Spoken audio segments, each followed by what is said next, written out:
Ryan's office revenge. The call came through at 3:15 a.m.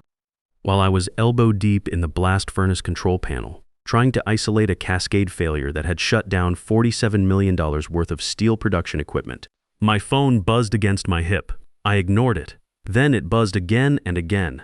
I pulled off my work gloves and checked the screen. Bradley Henderson, my plant operations director at Pinnacle Steel Works, calling from the corporate office while I was managing a crisis costing $680,000 per hour in lost output. My name is Marcus Thompson. I'm 47 years old, and I just got fired while fixing the worst production crisis in our Detroit plant's history. I almost didn't answer. When you're managing a furnace failure that could shut down half the Midwest steel supply chain, phone calls from management feel less urgent than the warning lights flashing red in front of you. But I answered anyway because that's what 24 years of being the guy who fixes impossible problems conditions you to do. Thompson speaking, Mac. It's Bradley. I need to inform you of a company decision.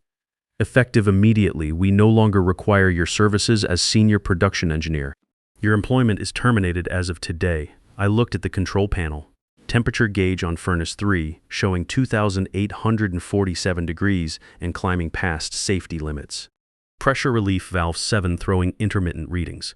Production lines A, B, and C completely offline due to emergency shutdown protocols. Nicole Rodriguez, our plant safety manager, standing 10 feet away, looking at me with desperate hope because I was literally the only person who understood our legacy systems well enough to diagnose failures this complex. I understand, I said, keeping my voice level. I'll inform the safety manager that you'll be handling the shutdown procedures for the crisis I'm currently managing. Silence long enough that I thought the call might have dropped. What crisis? The furnace failure that brought me here at midnight. Lines A, B, and C are offline.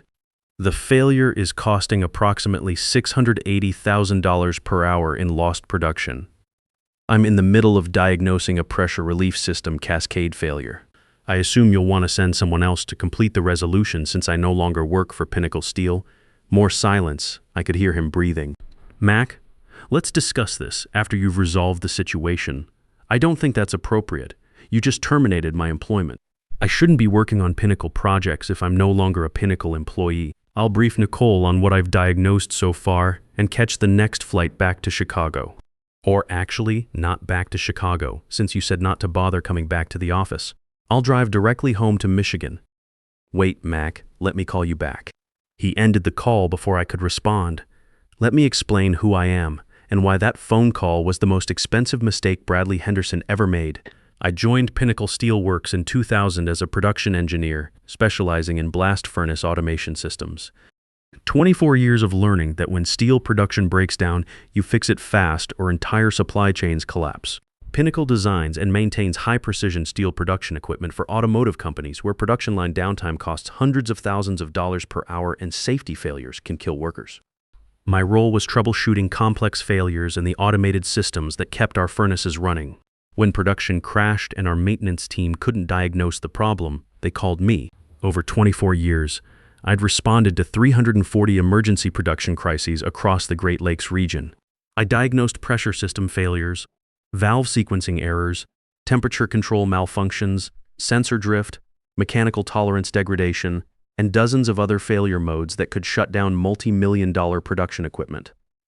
Most importantly, I developed deep institutional knowledge about the specific systems Pinnacle had designed and installed over 3 decades. Our Detroit facility had unique requirements. Every furnace had custom modifications.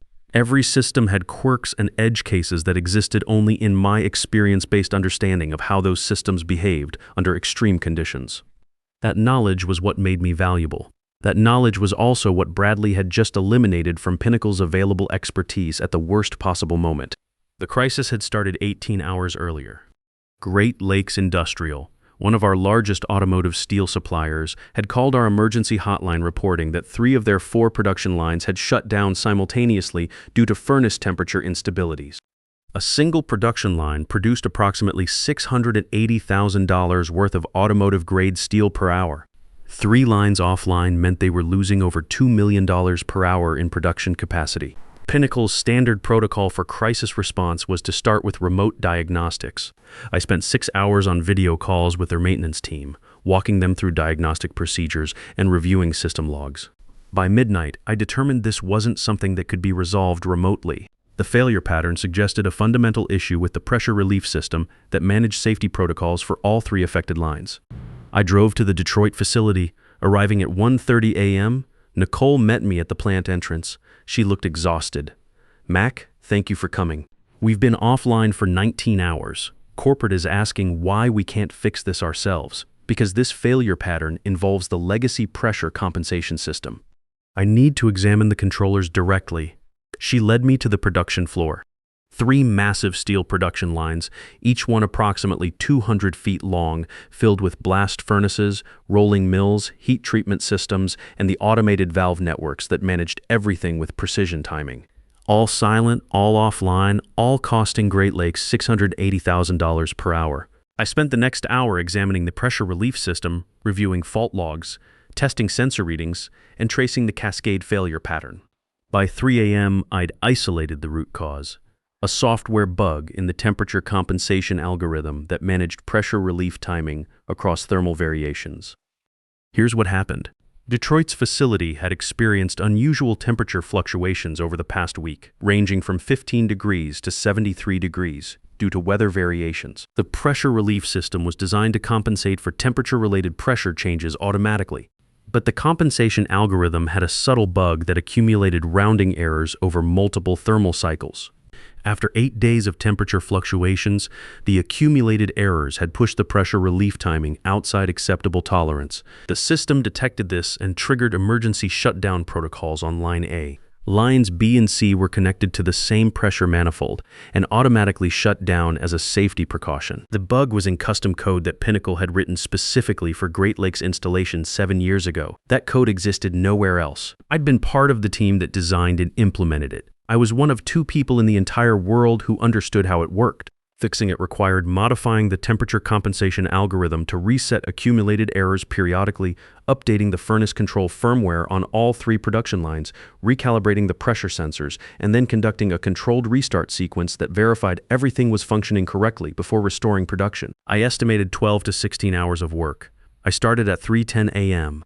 By 3:15 a.m., I was in the middle of uploading updated firmware to the control systems when Bradley called and told me I was fired. After Bradley hung up, Nicole approached me cautiously. "Mac, is everything all right? You look concerned. I just got terminated by my employer while in the middle of fixing your production lines." Her expression went from concerned to horrified. "Terminated. But you're the only person who understands our system. What happens to our lines? That's an excellent question. Pinnacle will need to send someone else to complete the work. How long will that take? I don't know. The other engineer who understands this system is Adrian Walsh. He's in Pennsylvania managing a client crisis. Pinnacle might have to wait until he becomes available." "How long?" "Adrian's engagement in Pennsylvania is scheduled for another 8 days. Nicole's face went pale. "We can't wait 8 days. Every day offline costs us $16.3 million in lost production. 8 days would be over $130 million in losses." "Then I suggest you contact Pinnacle Corporate and explain the urgency." At 4:45 a.m., my phone rang again. Logan Pierce, Pinnacle's chief operating officer. Logan had been with the company for 16 years and understood exactly how critical my role was to client crisis management. "Mac, I just got off the phone with Bradley. There's been a misunderstanding about your employment status. We need you to complete the Great Lakes engagement before we discuss any personnel matters." "Logan, Bradley was very clear. He said my employment was terminated effective immediately, and I shouldn't bother coming back to the office." "That's not a misunderstanding. That's termination. I understand this is confusing, but let's focus on resolving Great Lakes crisis first. We can address your employment situation after you've restored their production lines. I don't think that's appropriate. If I'm terminated, I shouldn't be working on Pinnacle projects. If I'm not terminated, then Bradley needs to call me back and clarify that he made an error. This is a critical client situation. Great Lakes is one of our largest accounts. They're losing hundreds of thousands of dollars per hour. We need you to complete the repair work. Then you need to clarify my employment status first. Am I a Pinnacle employee or not?" Long pause. I could hear Logan thinking through the implications. If he said I was still employed, he'd be contradicting Bradley's termination and creating internal political problems. If he said I was terminated, he'd be admitting that Pinnacle had just eliminated their crisis response capability in the middle of their most expensive emergency. Mac, let me conference in Bradley so we can resolve this together. I'd rather you didn't. Bradley was clear about his decision. I'm respecting that decision by no longer working on Pinnacle projects. If Great Lakes needs assistance, they should contact Pinnacle's emergency response line and request another engineer. There is no other engineer available who understands Great Lakes' system. That's an unfortunate situation, but it's not my problem anymore since I'm no longer a Pinnacle employee. I ended the call. Nicole was standing nearby, having heard my side of the conversation. What should we do, Mac? You should contact Pinnacle and request emergency engineering support. Explain the urgency of the situation. They'll prioritize getting someone here as quickly as possible, but you're here now. You understand our system. You were in the middle of fixing it. Can't you just complete the work? I was fired 47 minutes ago. I can't ethically continue working on a project for a company that just terminated my employment. What if we hired you directly? Not through Pinnacle, but as an independent consultant working for Great Lakes. I thought about that carefully. That would create contractual complications. Great Lakes has a maintenance agreement with Pinnacle. That agreement probably has exclusivity provisions preventing you from hiring outside engineers to work on Pinnacle-designed systems. I'll check our contract. She pulled out her phone and called Great Lakes legal counsel in Dallas. Had a rapid conversation that I couldn't follow completely. Hung up and looked at me with cautious optimism. Our legal team says the maintenance agreement has exclusivity provisions for routine maintenance, but emergency repairs can be conducted by any qualified engineer if Pinnacle cannot provide timely support. They're defining timely support as within 24 hours of request. Has Great Lakes formally requested emergency support from Pinnacle? She sent an email to Pinnacle's emergency response team with me copied, formally requesting immediate engineering support for the production line failure and noting that the previous engineer was no longer available to complete the repair work. She marked it urgent and requested response within 2 hours. At 6:23 a.m., we received a response from Pinnacle's emergency coordinator. We acknowledge your request for emergency engineering support. Our senior production engineers are currently committed to other client emergencies. We are working to identify available resources and will provide an estimated response timeline within 12 hours. 12 hours meant Great Lakes would be offline for at least another half day, probably longer, meaning another $22 million in lost production at minimum. Nicole showed me the email. What does this mean? It means Pinnacle doesn't have anyone available to send. Adrian is in Pennsylvania and apparently nobody else at Pinnacle has the expertise to handle this type of failure. So we wait unless you want to exercise your contract provision and hire an independent consultant. Are you available? As an independent consultant, I could be. What would your rate be? I thought about that carefully. Independent consulting rates for emergency steel production crisis response typically range from $800 to $1,500 per hour, depending on expertise level and urgency. I was at the top of the expertise scale, and this was definitely urgent. $1,200 per hour for emergency crisis response, minimum 60-hour engagement to ensure complete resolution and system validation. That's $72,000 total. Payment terms: 50% deposit before I resume work, remaining 50% upon successful production line restoration. Nicole didn't hesitate. Done. I'll have our CFO process the deposit immediately. At 8:30 a.m. Wednesday morning, $36,000 cleared into my business account. At 8:45 a.m., I resumed work on Great Lakes pressure relief system. The work itself was methodical but complex. First, I had to complete the firmware modifications I'd started before Bradley's call interrupted me. The temperature compensation algorithm needed 3 specific changes: a periodic error reset function, improved temperature coefficient handling, and better tolerance management for the accumulated drift values. Each modification required careful testing in simulation mode before implementation. You don't upload untested firmware to a $60 million production facility. One mistake could damage equipment or create safety hazards that would make the current crisis look minor. By 2:50 p.m. Wednesday, I'd completed the algorithm modifications and begun the firmware upload process. This took another 4 hours because each production line had to be updated separately with extensive verification testing between uploads. While the firmware uploaded, I recalibrated the pressure sensors. These sensors had been drifting slightly over the past 18 months. Not enough to trigger maintenance alerts, but enough to contribute to the compensation algorithm's accumulated errors. The recalibration required precise adjustments to bring all sensors back to factory specifications. By 7 to 4 p.m. Wednesday, all firmware updates were complete and all sensors were recalibrated. Now came the critical phase, the controlled restart sequence. You can't just flip a switch and restart a steel production line. The startup process involves dozens of sequential steps, each with specific timing requirements and safety checkpoints. Temperature must be raised gradually. Pressure must be increased in controlled stages. Flow rates must be carefully managed to prevent thermal shock or mechanical stress. I started with line A at 7:30 p.m. The startup sequence took 3 hours and 15 minutes. At 10:45 p.m., line A was running at full production capacity with all systems functioning normally. Line B followed the same process starting at 11 p.m. By 2:30 a.m. Thursday, line B was operational. Line C was the last and most complex because it had additional safety interlocks that had to be verified during startup. I began the sequence at 3 a.m. By 4:30 a.m. By 4:30 a.m. Thursday morning, line C was restored to full production. Total downtime, 47 hours and 15 minutes. Total production loss, approximately $32 and $100 million. But all 3 lines were running again, and the fix I'd implemented would prevent recurrence of the temperature compensation bug.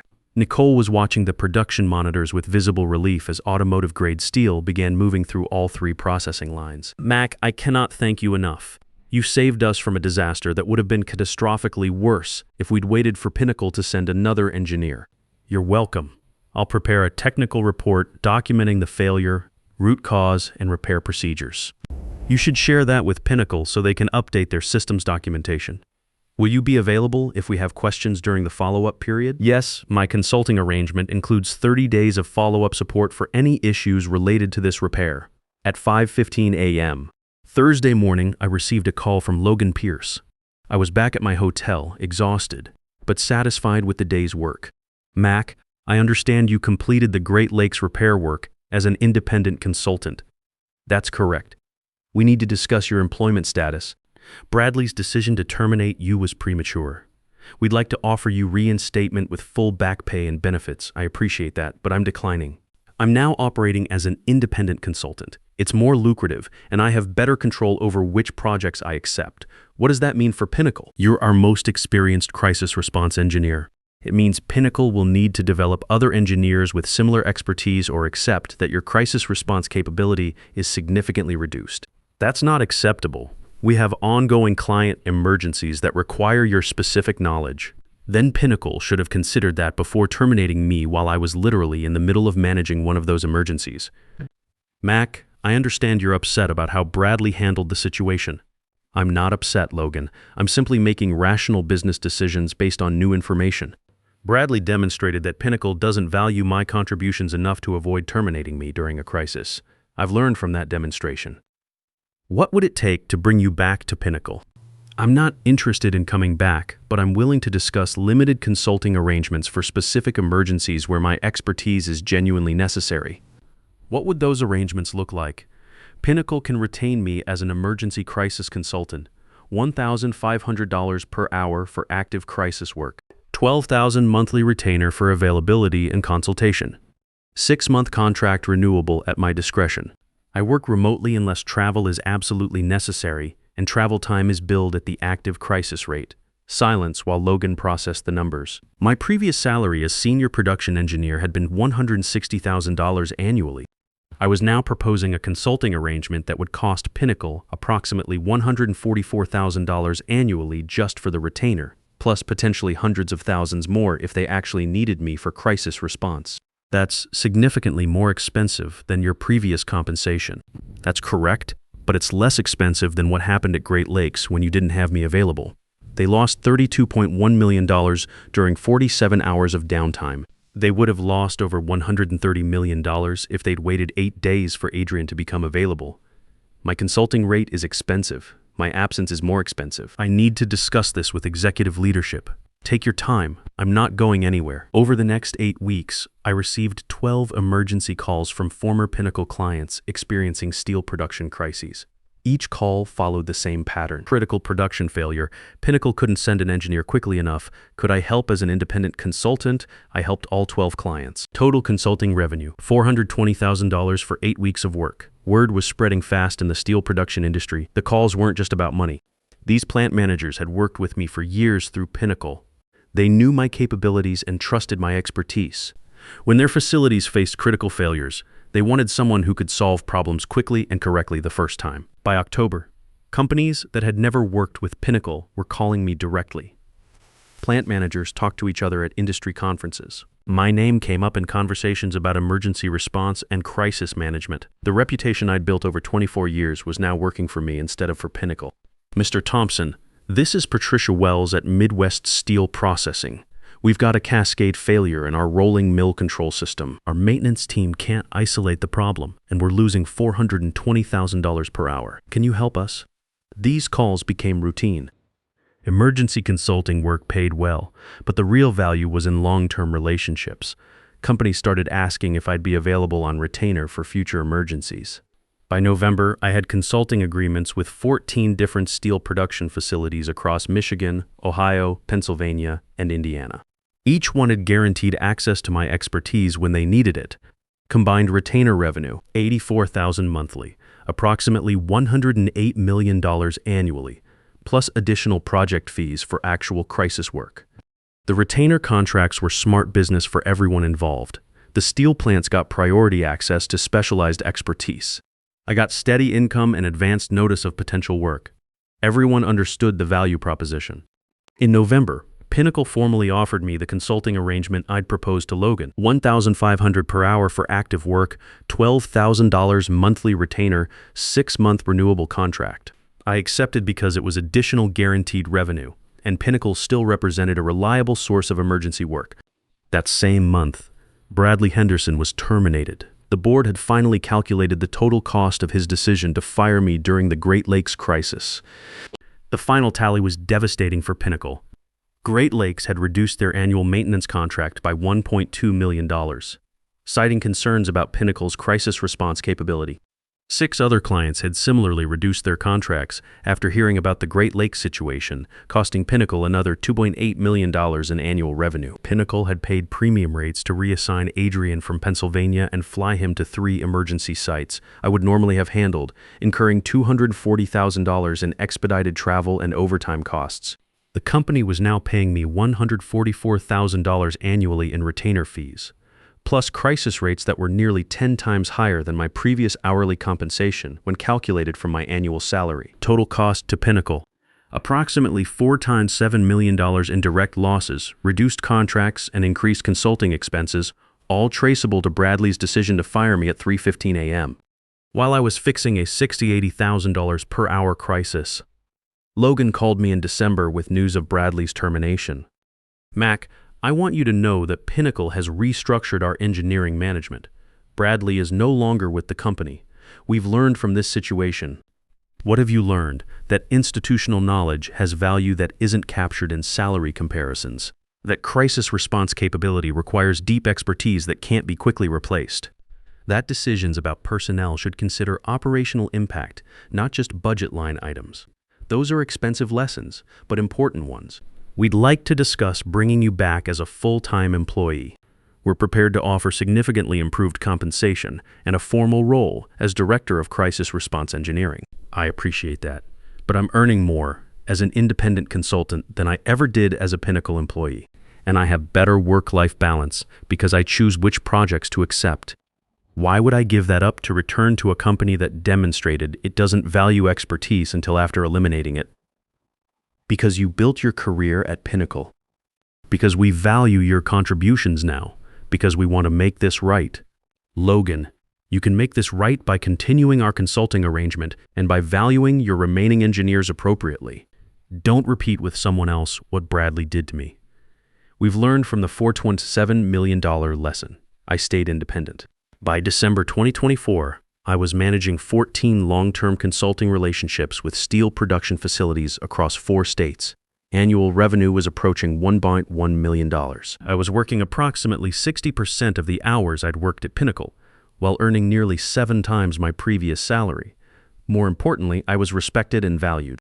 When clients called me for crisis response, they understood they were paying premium rates for premium expertise. Nobody questioned my methods or complained about my fees.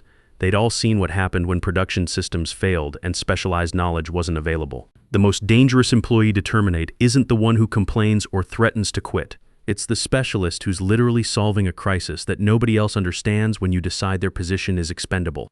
Because specialized knowledge doesn't disappear when you eliminate the specialist. The knowledge walks out the door with them, and when the next crisis occurs, you discover that institutional expertise can't be quickly replaced. Sometimes the most effective response to being undervalued isn't argument or confrontation. It's simply allowing people to experience the full consequences of their decisions while you build something better for yourself. Bradley wanted me gone. I left. Then reality taught him why expertise matters and what institutional knowledge is actually worth. That was 18 months ago. Today, I'm running Thompson Steel Crisis, consulting with 16 major clients across the Midwest. The phone still rings with emergency calls, but now I choose which ones to take. Last month, Pinnacle called again, another crisis, bigger than the last one. I quoted them my current rate, $1,800 per hour. They accepted without hesitation. Sometimes the best career move is getting fired by someone who doesn't understand what you're worth. The real lesson wasn't about revenge. It was about discovering that when you're truly irreplaceable, the market will always find a way to pay you what you're actually worth, regardless of what any single employer thinks you deserve. In the end, Bradley did me the biggest favor of my career by forcing me to realize that my expertise had outgrown the salary cage I'd accepted for over 2 decades.